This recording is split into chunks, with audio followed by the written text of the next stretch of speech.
যখন বাড়িতে কিছু থাকবে না, এই রেসিপিটা করলেই এক থালা ভাত নিমেষে খাওয়া হয়ে যাবে।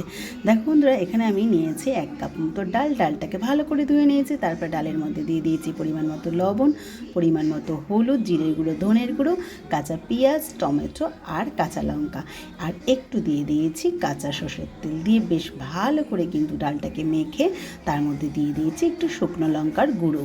ভালো করে এবার পুরোটা মেখে তারপরে একটু হাত ধোয়া জল দিয়ে দিলাম। খুব বেশি জল দেবো না, তাহলে কিন্তু একদম পাতলা ডাল হয়ে যাবে।